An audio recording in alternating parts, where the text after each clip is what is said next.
সুপ্রিয় দর্শক, স্বাগত জানাচ্ছি আজকের সম্পাদকীয়তে। আমাদের আজকের আলোচনার বিষয় ব্যাংকিং খাতের হাল হকিকত।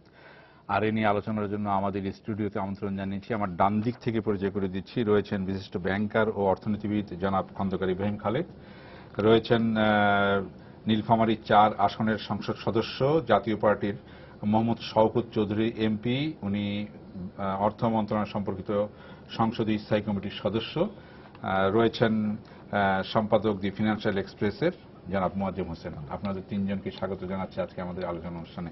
দর্শক, জানিয়ে রাখি আমাদের আলোচনায় আপনি অংশ নিতে পারবেন, এই জন্য আপনাকে ফোন করতে হবে। আপনি যে নম্বরগুলি পর্দায় দেখতে পারবেন সেই নম্বরে, এছাড়াও ফেসবুক অথবা SMS এর মাধ্যমে আপনাদের মন্তব্য সরাসরি এই অনুষ্ঠানে পাঠাতে পারবেন।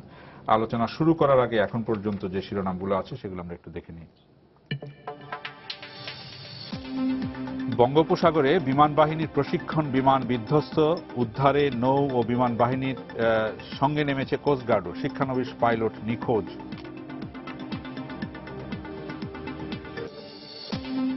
বিএনপি জামায়াতের ৩ মাসের জ্বালাও পোড়াও না হলে দেশে জিডিপি প্রবৃদ্ধি ৭% উপরে হতো, সংসদে বাজেট সমাপনী বক্তব্যে প্রধানমন্ত্রী।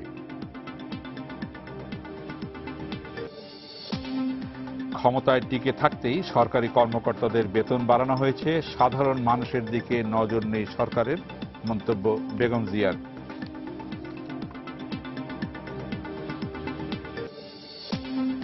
একাদশ শ্রেণীতে ভর্তির প্রথম দিনেই কলেজগুলোতে শিক্ষার্থীদের ভিড়, ফলাফল ডাউনলোড করতে না পারায় ভর্তি প্রক্রিয়া ব্যাহত, নানা অভিযোগ।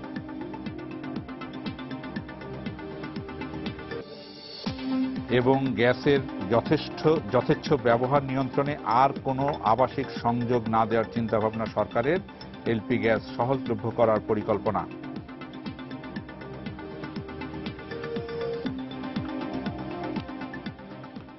আমরা শিরোনামগুলো দেখলাম। আজকে আরেকটি শিরোনাম অবশ্য আমাদের এখানে স্থান পায়নি। আরেকটি শিরোনাম হচ্ছে সংসদে, যেটা মাননীয় প্রধানমন্ত্রী যখন বক্তব্য রেখেছেন সংসদে। তো আজকে সংসদে অর্থ বিল 2015 পাশ হয়েছে, আগামীকাল মঙ্গলবার পাশ হবে 2015-16 অর্থ বছরের বাজেট। এই প্রেক্ষাপটে আজকে আমরা ব্যাংকিং খাতের হাল হকিকতের দিকে একটু নজর দেওয়ার চেষ্টা করব। যে আমাদের ব্যাংকিং খাত নিয়ে অনেক কথা বিভিন্ন বাজেটের সময়, বাজেট যখন পেশ হয়েছে তখন আমরা বলেছি। আর যেহেতু আগামীকাল 2015-16 অর্থ বছরের বাজেট পেশ হতে যাচ্ছে, এই প্রেক্ষিতেই আমরা বাজেটের পেশের পরে দেখি যে বিভিন্ন রিপোর্ট এসেছে যে প্রতি বছরের মতো রাষ্ট্রায়ত্ত ব্যাংকগুলোতে মানে মূলধন ঘাটতি দেওয়ার জন্য বাজেটে একটা প্রভিশন রাখা হয়, একটা বরাদ্দ রাখা হয় এই বছর, এবং প্রতি বছর এটা বাড়ছে। তো যেই বাজেট আগামীকাল পাশ হতে যাচ্ছে, এখানেও হিসাবটা যদি ঠিক থাকে 5,000 কোটি টাকা রাখা হয়েছে সম্ভবত। তো এবং সেটাই হয় না, এখন পর্যন্ত যে হিসাব সেটাই হয় না, একই আসছে। এবং বলা হচ্ছে জনগণের করের টাকা নিয়ে ব্যাংকে ঢালা হচ্ছে।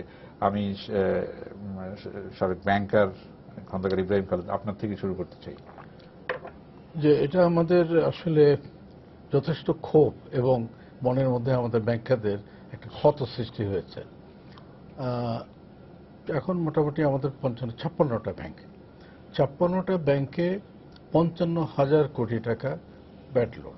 মানে গড়ে প্রতি ব্যাংকের হিসাবে 1,000 কোটি টাকা যদি গড়ে ধরেন, যদি বেশিরভাগটাই রাষ্ট্রায়ত্ত ব্যাংকে, বেশিরভাগ রাষ্ট্রায়ত্ত। প্রাইভেট ব্যাংকে আছে 2-4টা ব্যাংকে একটু বেশি, আদারওয়াইজ নর্মাল, কিন্তু রাষ্ট্রায়ত্ত ব্যাংকে বেশি। তো এটি ক্ষত এই জন্য যে ব্যাংককে বলা হয় ফিনান্সিয়াল ইন্টারমিডিয়েরি, মানে হলো যাদের উদ্বৃত্ত টাকা আছে সেটাকে আহরণ করবে, যাদের টাকা প্রয়োজন বিনিয়োগ করবে তাদেরকে দিবে, এবং ইন্টারেস্ট বা প্রফিট সহ তুলে নিয়ে এসে এটা ডিপোজিটাররা কিছু পাবে, ব্যাংক কিছু পাবে, কর্মচারীদের বেতন ইত্যাদি। সেইখানে যদি এতটা এখন 10%-এর মতন বলা হয়ে থাকে ব্যাড লোন, তো এটা একটা ভয়ঙ্কর ব্যাপার। আলাদাভাবে হিসাব করলে কোন ব্যাংকের 47% পর্যন্ত আছে, যেটা হিসেবে দেখা যায় নিয়ারলি 50%। 50%-এর উপরে বোধহয় একটি ব্যাংকে আছে, আলবারাকা ব্যাংক, যেটা আগে যেটা ছিল এখন অন্য নামে। তো এই অবস্থাটা যদি রাতারাতি হয়নি, এটা কিন্তু বর্তমান সরকার যখন ক্ষমতায় এলেন তখন যদ্দূর মনে পড়ে বেশ বেশি ছিল, কিন্তু অ্যারাউন্ড 24,000 crore, 24,000 কোটি টাকা ছিল। এই কয়েক বছরের মধ্যে সেটা চলে আসছে আপনার 55,000 কোটি টাকা। তো এটা এই দিক থেকে বলা যায় যে আমাদের অর্থ মন্ত্রণালয়, যেহেতু রাষ্ট্রায়ত্ত ব্যাংক তো অর্থ মন্ত্রণালয়ের অধীনে, তাদের দায়িত্ব চলে আসে। কারণ একসময় অর্থ মন্ত্রণালয় থেকে ব্যাংকিং বিভাগকে তুলে দেওয়া হয়েছিল যে ওটা নর্মাল ব্যাংকিং করবে, বাংলাদেশ ব্যাংক যা করার করবে। কিন্তু সরকার এটাকে আবার অর্থ মন্ত্রণালয়ের একটা অর্থ বিভাগ করে দায়িত্বটা নিজেদের ঘাড়ে নিয়ে নিল এবং বাংলাদেশ ব্যাংককে কিছু কিছু ক্ষমতা থেকে বঞ্চিত করলো। যেমন একটা প্রাইভেট ব্যাংকের বোর্ড ভেঙে দিতে পারে প্রয়োজন বোধে বাংলাদেশ ব্যাংক, সব দেশে এটা আছে। কিন্তু রাষ্ট্রায়ত্ত ব্যাংক যদি হয়, সরকার নিয়ে যদি ডাইরেক্টর, বাংলাদেশ ব্যাংকে টাচ করার কোনো উপায় নাই। যে কারণে তো মনে থাকবে আপনাদের, বেসিক ব্যাংকে যেটা হয়েছিল ওটাকে তো অর্থমন্ত্রী নিজেই ডাকাতি বলেছেন, কাজে আমাদের বলতে আপত্তি নাই। তো সেই ডাকাতির পরে বাংলাদেশ ব্যাংক যখন চিঠি লিখলো, চিঠি লিখতে পারে, ছড়াতে পারে না, তাকে সরানোর জন্য এবং বোর্ডকে রিকনস্টিটিউট করার জন্য, সেই চিঠিকে ধরে রেখে সেই চেয়ারম্যানকে পদত্যাগ করার সুযোগ করে দেওয়া হলো। তো এই জাতীয় ব্যাপারগুলো জনগণের মানে ডাকাতকে ডাকাতি করতে, ডাকাতি করে পালিয়ে যেতে সহায়তা দেওয়া হলো। এই জিনিসগুলো আমাদেরকে খুবই আহত করে। এবং তার চেয়ে বড় কথা হলো যে রাষ্ট্রায়ত্ত ব্যাংক যে লসগুলো হচ্ছে, পয়সা কি দিচ্ছে? সরকার দিচ্ছে। এখন সরকারের টাকা তো সব জনগণের ট্যাক্সের টাকা। তো টাকা লুট করে জনগণের পকেট থেকে টাকা দিয়ে সেটাকে ভর্তুকি দেওয়া হবে, এটি একটা বেআইনি তো বলা যাবে না, কিন্তু গর্হিত এবং অনৈতিক কাজ, যেটি কোনো সরকারের পক্ষে শোভা পায় না। আরেকটি ব্যাপার হলো যে সরকার সাধারণত ব্যবসা করবেন না, এটাই স্বাভাবিক। যদি করেন তাহলে 2 পয়সা লাভ করার জন্যই করবেন। যে ব্যাংকগুলো রেখেছেন সবগুলো প্রাইভেট ব্যাংক, যদি হাজার হাজার কোটি টাকা লাভ করতে পারে, তাহলে রাষ্ট্রায়ত্ত ব্যাংক লাভ তো দূরের কথা, আরো গচ্চা দিতে হবে। তাহলে প্রশ্ন উঠতেই পারে, তাহলে সরকার কেন ব্যাংক পরিচালনা করবেন? এই ক্রিটিক্যাল প্রশ্ন কিন্তু চলে আসছে। এবং যদি বলেন যে না, আমাদের কিছু কিছু প্রায়োরিটি আছে, ট্রেজারি ফাংশনের, সেটা ঠিক আছে, আপনি একটি ব্যাংক রাখেন সেই জন্য। বাকি যেগুলো আছে যখন চালাতেই পারছেন না, ক্ষমতা নাই, আপনার ক্ষমতা নাই মানে দক্ষতা নাই, তাহলে আপনি ওগুলো ছেড়ে দেন, প্রাইভেট ব্যাংক প্রাইভেটে চলে যান, সেটা তো একদিক থেকে ভালো। তা আমার মনে হয়, অবশ্য আমাদের কথাগুলো তো সরকারের কানে পৌঁছে না, কারণ বেসিক ব্যাংক নিয়ে যে পরিমাণ আলাপ আলোচনা আপনার মিডিয়াতে হয়েছে এবং আমরাও করেছি, তার কোনো ফলাফল মিডিয়ার লোকের কাছেই যাই। মজ্জেম ভাই, মিডিয়াতে অনেক আলোচনার কথা বললেন জনাব ইব্রাহিম খালেদ, কিন্তু এই মিডিয়ার আলোচনা কি আসলে কোনো কিছু প্রভাব ফেলে মানে কর্মকাণ্ডে? আপনি কি মনে করেন যে বেসিক ব্যাংকের কথাই যদি আমরা দেখি, যে অনেক রিপোর্ট হয়েছে, বাংলাদেশ ব্যাংক চিঠি দিয়েছে কিন্তু কোনো কিছুই হয়নি, সেই এবং শুধু এখন যে বেসিক ব্যাংকের কথা যদি বলেন, সেটা তার আগে তো আরো অনেক ঘটনা আছে, সবগুলোতে একই অবস্থা। আপনার প্রশ্নটা ইয়েস নো স্টেট উত্তর আমাকে দেওয়া সম্ভব না, কারণ প্রভাব ফেলে না এটা আমি, কিছু কিছু প্রভাব ফেলে, মানে অনেক সময় বিরক্ত হয় কেন মিডিয়ায় লেখা হয়। মিডিয়ার কাজ হচ্ছে, আপনি জানেন আমাদের কাজ হচ্ছে ঘটনা যেটা ঘটে সেটা আমরা রিপোর্ট করা, সেটা প্রতিবেদন দেওয়া, সেটা জানানো, এটা হচ্ছে আমাদের নৈতিক দায়িত্ব। এবং অনেক সময় তো সরকারের যারা দায়িত্বে তারা বিরক্ত হন যে মিডিয়া এটা নিয়ে বাড়াবাড়ি করছে, এটা কিন্তু এরকম আমাদের শুনতে হয়। জি, আপনার কথা যে সত্যতা আমি শেয়ার করলাম, অন্যরা কি ভাবুক না ভাবুক, আমাকে সত্য ঘটনাটা সত্যিকার ভাবেই আমাদেরকে জানাতে হবে। এটা হচ্ছে আমাদের প্রফেশনাল কর্তব্য। এই দায়িত্ব আমাকে ঠিক অনেকগুলি আমার গ্রামার ফলো করে আমাকে করতে হবে। আমার অনেকগুলি, আপনি জানেন ডাব্লিউ অনেকগুলি আছে, অনেক গ্রামার ফলো করে বস্তুনিষ্ঠ সংবাদ পরিবেশনা করা, যেটা গ্রহণযোগ্যতা প্রশ্নবিদ্ধ হবে না। সেখানে অন্য কি ভাবছে না ভাবছে সেটা আমি বিবেচনা করি না। তবে প্রভাব ফেলে না, বিরক্ত হবেন, কারণ সমাজের ভিতরে বিভিন্ন ভ্যাস্ট ইন্টারেস্ট আছেন। ইব্রাহিম খালেদ ভাইয়ের আমি লাস্ট পয়েন্টটা পরে পিক আপ করবো, ওইখান থেকে আপনি ভ্যাস্ট ইন্টারেস্ট সূত্রটা ধরতে পারবেন।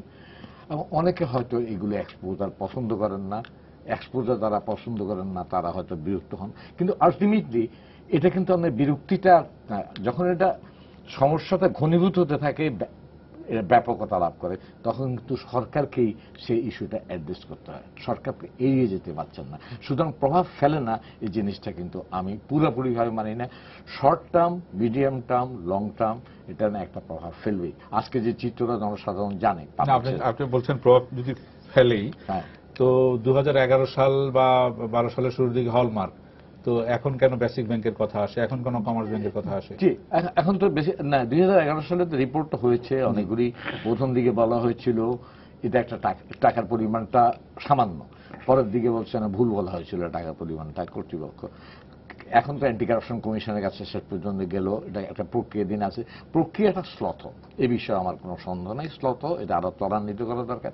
কিন্তু একটা সমস্যা এখানে আপনাকে বেসিক যে ইস্যুটা ইব্রাহিম খালেদ ভাই এনেছেন, আমি এটার সাথে একটা জিনিস যোগ করবো।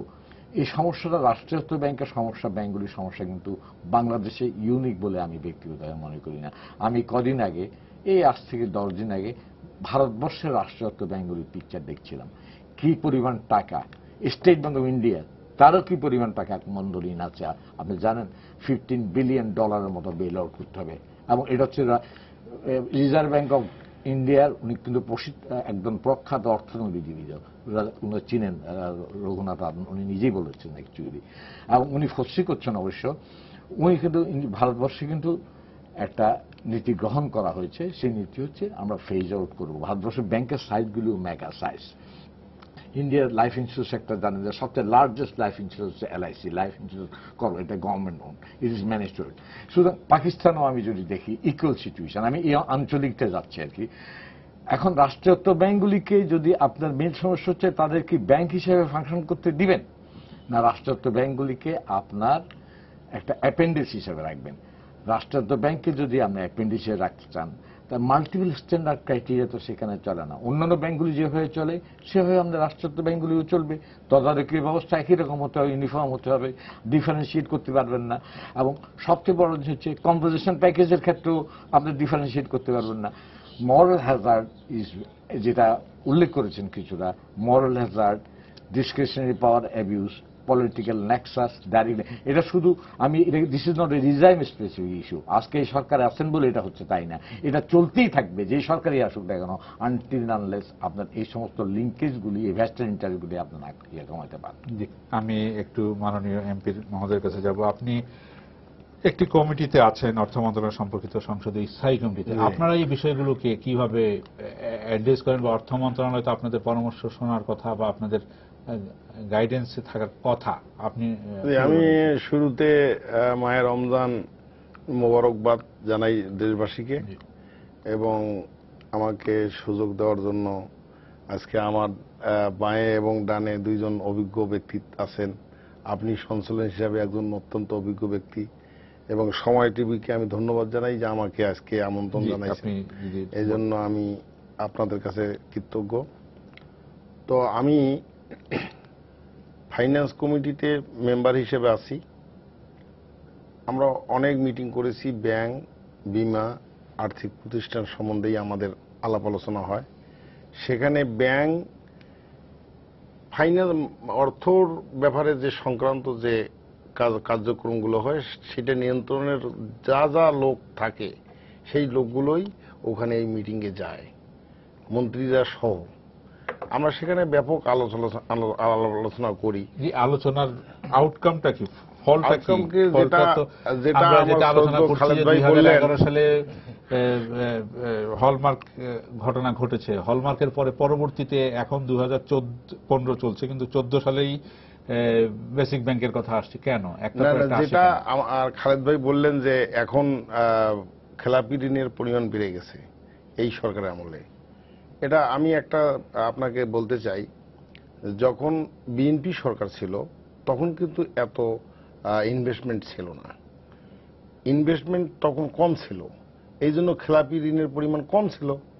এখন ইনভেস্টমেন্ট বেশি হয়েছে, ব্যবসা বাণিজ্য প্রসার লাভ করছে সারা বাংলাদেশব্যাপী, গার্মেন্টসে প্রসার লাভ করছে, এবং আরও বিভিন্ন সেক্টরে প্রসার লাভ করার কারণে বিভিন্ন সময়ে বিভিন্ন অস্থিরতার কারণে, যেমন রাজনৈতিক অস্থিরতা এবং আপনার বিদেশের মন্দাভাব, বিভিন্ন কারণে এই ব্যাড লোনগুলো একটু বেশি একটা পোর্শন। কিন্তু আবার এই মানে যেটা হয় তসরুপ করা বা টাকা মেরে দেওয়া, এগুলো তো এটা একটা ব্যাপার আছে।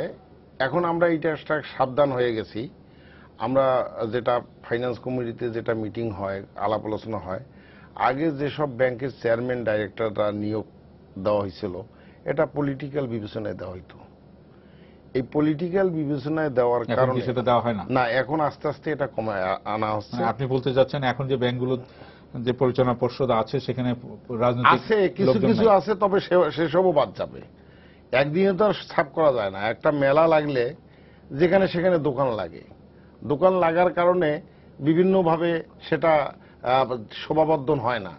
তারপরে যখন আস্তে আস্তে ঠিক হয়ে যায়, এরা কোন দিকে কোন দোকান বসবে, তারপরে দেখবেন যে সব ঠিক হয়ে গেছে।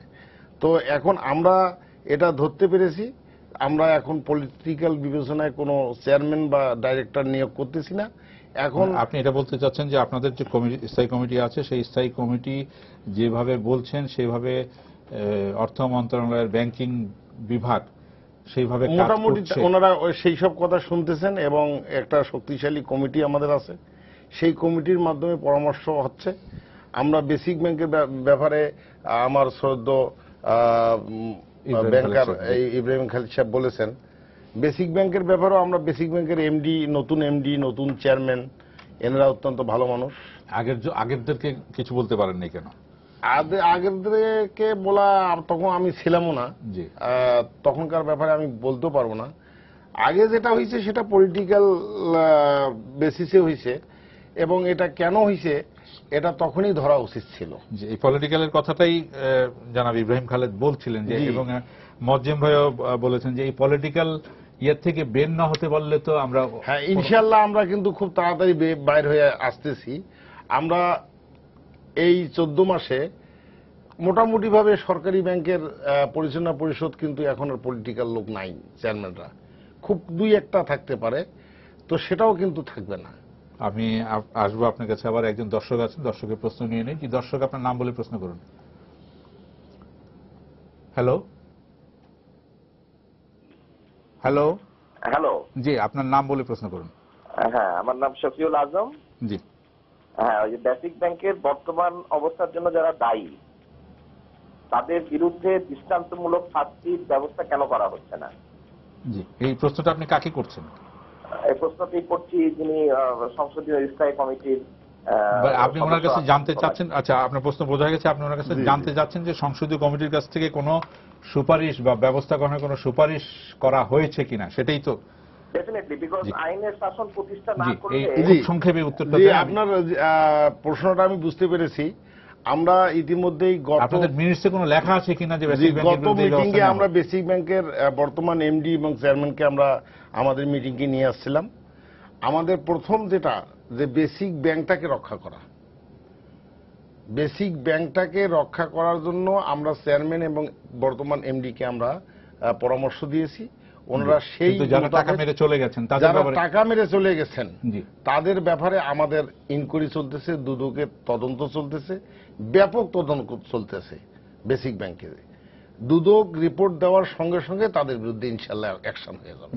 আমি খন্দকার ইব্রাহিম খালেদ আপনার কাছে আসি। আগে যে এই মূলধন ঘাটতির কথাটা নিয়ে তো আজকে আমরা শুরু করলাম। আগে দেখা যেত মূলধন ঘাটতিটা হতো যে যখন আমরা অনেকগুলো ক্ষেত্রে দেখি যে সরকার যখন ব্যাপকভাবে কৃষি ঋণ মকুব করে দিতেন, একটা মূলধন ঘাটতি কিন্তু হতো। আর এখন দেখা যাচ্ছে সেটা কিন্তু ট্রেডিশন চেঞ্জ হয়ে গেছে, এখন হচ্ছে টাকা মেরে দেওয়ার কারণে মূলধন ঘাটতি হচ্ছে। আপনার আগে যেটা হতো কৃষি বা এই ধরনের ক্ষেত্রে ছোট ছোট লোন কৃষি ব্যাংকের, রাষ্ট্রীয় কৃষি উন্নয়ন ব্যাংকের বা ইভেন সোনালী ব্যাংক, এগুলো সেটি বোঝা যায় যে গরিব কৃষক টাকা জমা দিতে পারে না। ওখানে খুব ঘন ঘন ছিল তখন, বিভিন্ন ঘটনা। হ্যাঁ, তারপরে হয়তো ঘটনার পরে সরকার থেকে দিত। এটা নিয়ে উচ্চবাচ্য হতো না, এই জন্য যে গরিব লোকদের জন্য, তো সেই জন্য সরকার কোষাগার থেকে যদি যায়ও, কৃষকের জন্য গেলে কেউ মাইন্ড করতো না। কিন্তু এখন তো তা না, এখন তো গরিবের জন্য না, এখন যারা গরিব যে টাকাটা দিচ্ছে সেই টাকাটা নিয়ে যারা নাকি মানে ডাকাতি করছেন ব্যাংকে, কারণ এটা নর্মাল ট্রানজাকশন না। হলমার্ক এখন বাই নাও অনেকেই জানেন, হলমার্কে কিন্তু নর্মাল ব্যাংকিং ট্রানজাকশন হয় নাই। এটা ব্যাংকের ট্রানজাকশনের অবয়বে আন্ডারহ্যান্ড বহুত কিছু হয়ে গেছে, এবং সেটি ধরা খুব কঠিন কাজ না, খুবই সহজ ছিল। সেটা তো আবার এটাও তো বলা হয় যে হলমার্কের যে বিষয়টি হয়েছে সেটা ব্যাংকাররাই বুদ্ধি দিয়েছে, কিভাবে টাকা নিতে হবে, বের করে নিতে হবে, সেইভাবে হয়েছে। হ্যাঁ হ্যাঁ, ব্যাংকেরা বুদ্ধি না দিলে তো হতো না। কিন্তু ব্যাংকেরা বুদ্ধি যখন দেয় তখন কারো ছাতার তলে থেকে দেয়। ছাতাটা কে ধরেছিল?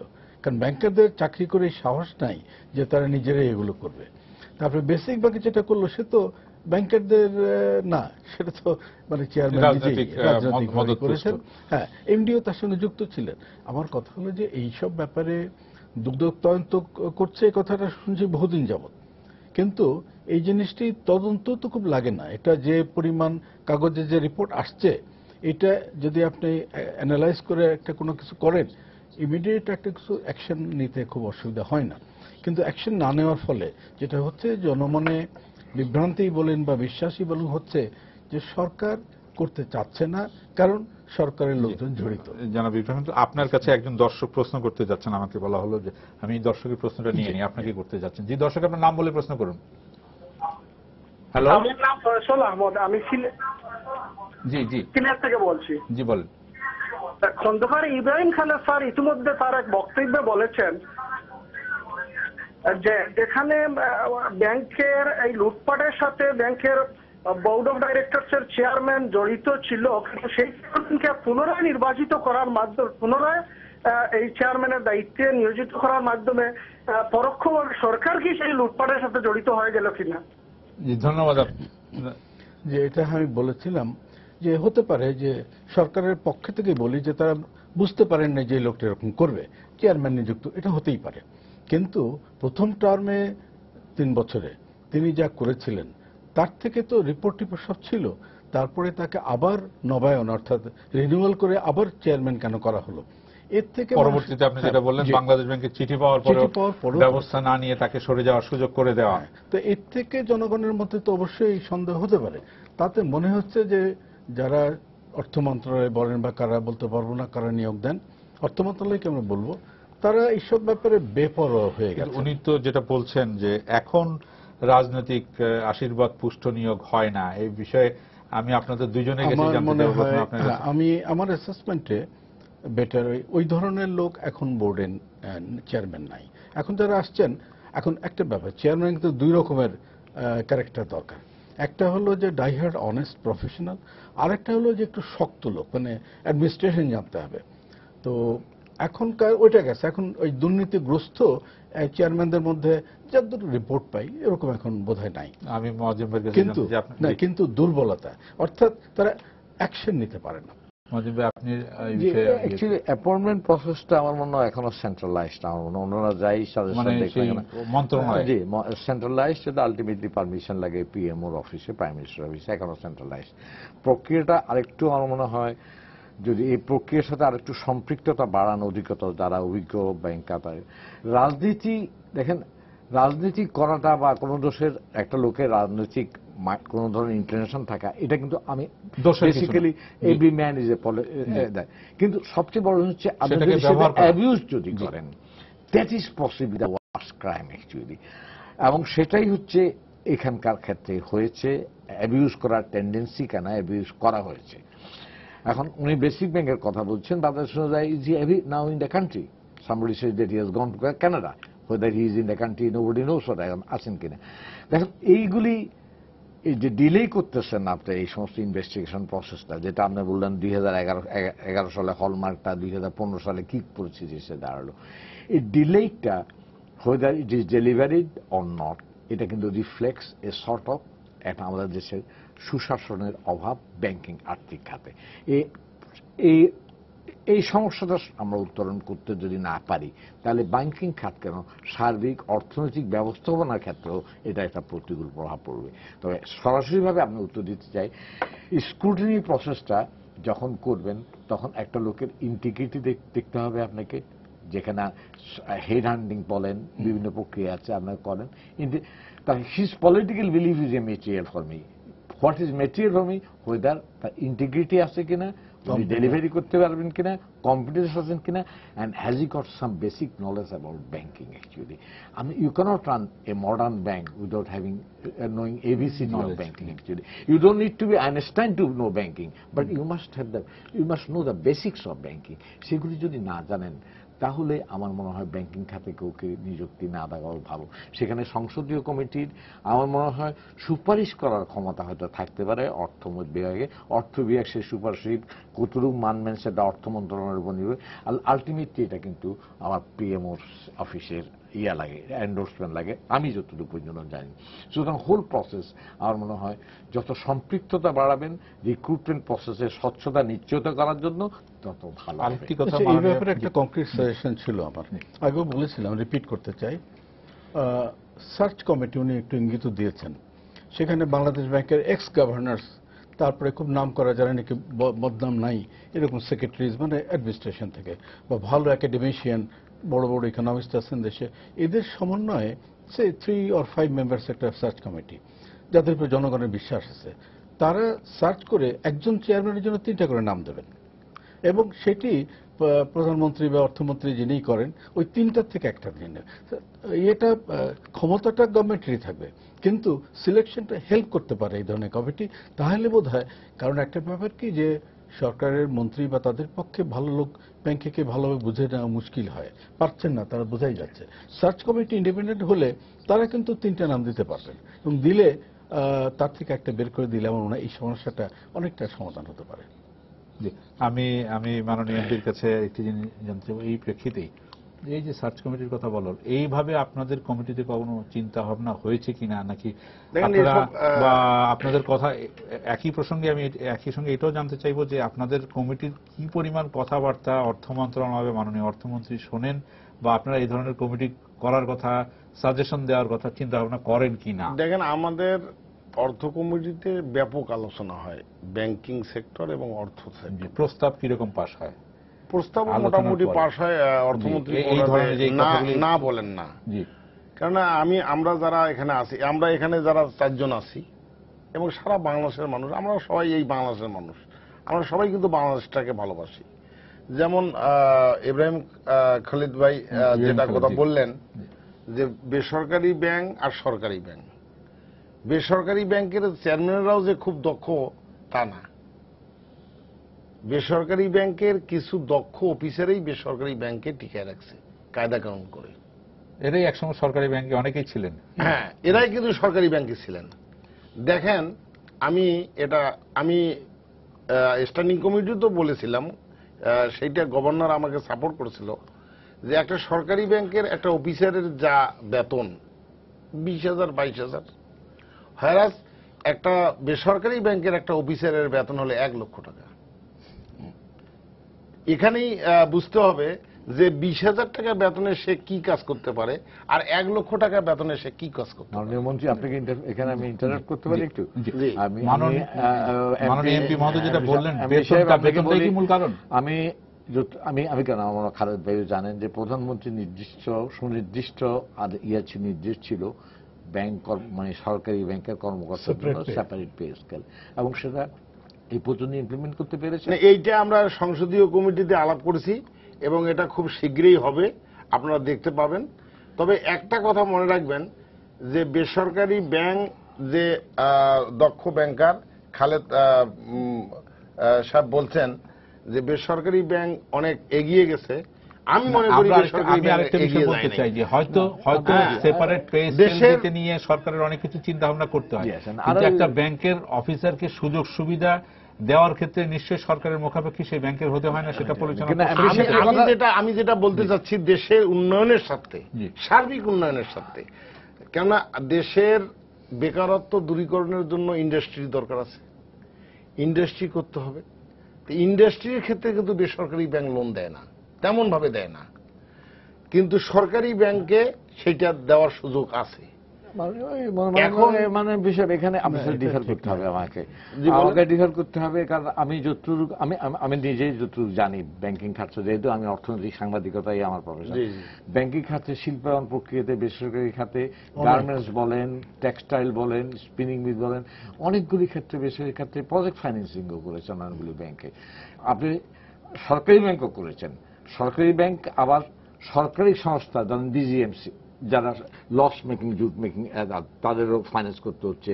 টেক্সটাইল মিলকে যারা লস মেকিং, তাদেরকে ফাইন্যান্স করতে হচ্ছে। কিন্তু নতুন নতুন উদ্যোক্তা আমার মনে হয় বেসরকারি ব্যাংক পিছিয়ে নাই। তবে আপনার একটা কথা সত্য, সমস্যামুক্ত কিন্তু বেসরকারি ব্যাংক সবগুলিও না, বেসরকারি ব্যাংকও সমস্যা। আমি যেটা বলতে আপনার সাথে আমি এই জায়গায় একমত। জি, আমি যেটা বলতে চাচ্ছি যে বেসরকারি ব্যাংক যে লাভ করতেছে, এটা তলে আমরা দেখছি। ধরেন এখন জুন মাস চলতেছে, একটা ব্যাংকের ম্যানেজার বিভিন্নভাবে কায়দা কানুন করে আমাদের মতো পার্টিদের প্রফিটকে বৃদ্ধি করে তারা ইনসেন্টিভ নিয়ে নিচ্ছে 5টা ব্যাংকে প্রফিট দেখায় দিচ্ছে, কিন্তু সরকারি আপনি ব্যাংকের কিন্তু বলতে চাচ্ছেন সেই প্রফিটটা প্রকৃত না। প্রকৃত না। আমি স্পষ্ট করে বলতে পারি এটা যে এটা প্রকৃত না, এটা একজন সাবেক ব্যাংকার হিসেবে এটা আপনি কি প্রকৃত বলেন না। যে এইভাবে কি দেখবেন আপনার একটা সরকারি ব্যাংকের যে সুদ এটা একটা কথা, বেসরকারি ব্যাংকের সুদের তুলনায় অনেক কম, বেশ অনেক অনেক। আপনি কি বলেন? এটা দেখার জন্য বাংলাদেশ ব্যাংকের সম্পূর্ণ কর্তৃত্ব আছে এবং Bangladesh bank within his capacity এটা কিন্তু তারা তদন্ত করেন এবং এই যে প্রফিট মেকিং এর যে ব্যাপারটা কি প্রফিট দেখানো হয় আমরা কিনা? উইন্ডো ড্রেসিং বলি, জি। এটি পাকিস্তান আমলেও ছিল, এখনো আছে, কিন্তু সেই উইন্ডো ড্রেসিংটা গভর্নমেন্ট ব্যাংকেও আছে, দুই জায়গায় আছে এবং এটা এত ইনসিগনিফিক্যান্ট বলবো যে বাংলাদেশ ব্যাংক সাধারণত এটা নিয়ে হইচই করে না, দু একটা মাঝে মাঝে ধরেও, সেটা প্রাইভেট ব্যাংক হতে পারে, গভর্নমেন্ট ব্যাংকে হতে পারে, কিন্তু এটা যে শুধু প্রাইভেট ব্যাংক একাই করছে তাও না, আর এটা যে খুব বিরাট একটা কিছু তাও না, কারণ আপনি উইন্ডো ড্রেসিং করে যেটা হয় একদিনের জন্য করতে পারেন বা 2 দিনের জন্য করতে, পরে গিয়ে কিন্তু ওটা আবার করতে হয়। করতে হয়। জি। এখানে আরেকটা যোগ করা দরকার আছে। উনি যে কথা বললেন যে 5টা ইনসেন্টিভ বোনাস দিচ্ছে, কিন্তু ইনসেন্টিভ বোনাসগুলো নিতে হবে আপনাকে পোস্ট প্রফিট, আপনাকে ট্যাক্স দিয়ে আসতে হচ্ছে, কিন্তু এখন 42.5 ছিল, কমিয়ে 40 করা হয়েছে। আপনাকে কোন incentive bonus cannot be given to any bank employee without due payment of taxes. It is post paid. আগে সরকারের সরকারের রাজস্ব আপনার সরকার প্রতি 1 টাকাতে 42.5 পয়সা সরকারের আপনার কর্পোরেট ট্যাক্স দিতে হয়, এখন 40 পয়সা দিতে হবে ওই টাকা। কিন্তু এই জিনিসটা উইন্ডো ড্রেসিং যেটা কিন্তু সেখানে লুজার কে হচ্ছে? দেখেন আপনি, ইফ ইউ পারমিট মি, আপনি লক্ষ্যের সামনে যে কথা বলছেন, কর্মসংস্থান কিন্তু বেসরকারি ব্যাংকগুলিও করছে। অ্যাকচুয়ালি কোন ব্যাংকই পৃথিবীতে একদম পারফেক্ট ব্যাংক না, এবং আপনি দেখেছেন আজকে লন্ডনে কি পরিমাণ পেনাল্টি হচ্ছে। আমার মনে হয় যে ইস্যুগুলি আপনি এনেছেন, আপনি যথার্থভাবে এনেছেন, আমরা একমত, কিন্তু সেগুলি দেখাশোনা করার ক্ষেত্রেও বেশ কিছু অগ্রগতি হয়েছে বিগত কয়েক বছর ধরে। আমার কেন্দ্রীয় ব্যাংক আগের থেকে অনেক বেশি শক্তিশালী, এখন সেটাকে সে অ্যাপ্লাই আরো এফেক্টিভলি করা যেতে পারে, সেটা কোয়ালিটি এফেক্টিভনেস। আপনি মজিম ভাই এটা কি বলতে চাচ্ছেন যে রাজনৈতিক কারণে এফেক্টিভ করা যাচ্ছে না বিভিন্ন সময়? না, এটা বেসরকারি সরকারি ব্যাংকের ইস্যুটা আলাদা জিনিস, কেন কেন্দ্রীয় ব্যাংকের কর্তৃত্ব সেখানে ফাংশনালি লিমিটেড। অ্যাকচুয়ালি কেন্দ্রীয় ব্যাংকের কর্তৃত্ব হচ্ছে দায়িত্ব দেওয়া, কিন্তু ইয়েগুলি আপনার কিন্তু বেসিক এগুলি এখনো মন্ত্রণালয়ের।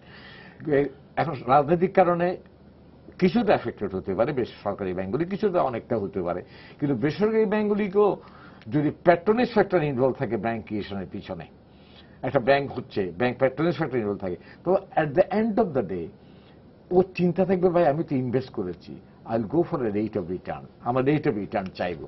সেই রেট অফ রিটার্ন তাকে নিশ্চিত করতে হবে, কারণ আজকে যে অবস্থা দেখছেন প্রত্যেকটা বেসরকারি ব্যাংক কিন্তু accountable to the shareholders, most of them are listed, এবং তাদেরকে লিস্টেড কোম্পানির শেয়ার হোল্ডারকে তাদেরকে you must give some dividend. ডিভিডেন্ডটা ক্যাশ হতে পারে, এটা ডিভিডেন্ডটা স্টক হতে পারে, ডিভিডেন্ড দিতে হবে আপনাকে। তবে উনি যে কথা বলেছেন যে এগুলি অনেকগুলি ক্ষেত্রে হয়তো কিছুটা সত্য, কিন্তু এখানে আমার মনে আরেকটা অগ্রগতি হচ্ছে, ফাইন্যান্সিয়াল রিপোর্টিং কাউন্সিল যদি হয়, যেটা একটা বোধহয় এখন টেবিল আছে, আপনার চার্টার অ্যাকাউন্টেন্ট ফার্মসগুলি এবং বা যারা এখন ম্যানেজমেন্ট কস্ট অ্যান্ড ম্যানেজমেন্ট অ্যাকাউন্টসের ইনভলভ, যদি পেশাগত দায়িত্বটা যদি সবাই আমরা সবাই সুচারুভাবে কমিশন গঠনের কথাবার্তা অনেক সময় শোনা যায়, এই বাজেটে ইঙ্গিত দেওয়া আছে, ইঙ্গিত দেওয়া আছে কমিশন। তো কমিশন এগুলিতে ইম্পর্টেন্ট হচ্ছে বেসিক নর্মসটা, বেসিক কমিশনের কথা বলা হচ্ছে, আপনার বেসিক কমিটির কথা বললেন, বেসিক গভর্নেন্স ইস্যুটা, এগুলি কিন্তু আপনাকে whether you have a commission or not, these are the basics which you have to fix. এখানে ছোট্ট একটা বলা আছে, ওই যে প্রাইভেট ব্যাংকের চেয়ারম্যানরাও সবাই ভালো না, এই কথা ঠিক, কিন্তু আরেকটা বেসিক ব্যাপার হলো প্রাইভেট ব্যাংকের চেয়ারম্যানদের মোটা অঙ্কের শেয়ার আছে ওখানে, আর গভর্নমেন্ট ব্যাংকের চেয়ারম্যান 1 পয়সাও স্টেক নাই, ওই গভর্নমেন্ট বসেছে ওখানে দয়া করে সেই জন্য। তো এই দুটো সমান হতে পারে না, এই কারণে আমরা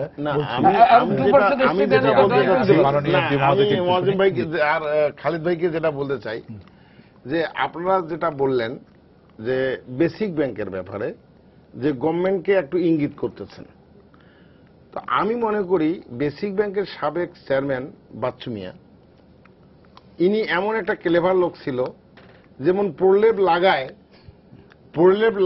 মানুষকে ধোকা দেয় না, জি ঠিক প্রলেপ লাগায় গভর্নমেন্টকে ধোকা দিছে। গভর্নমেন্ট কিন্তু এখানে কোনো ইনভলভমেন্ট নাই।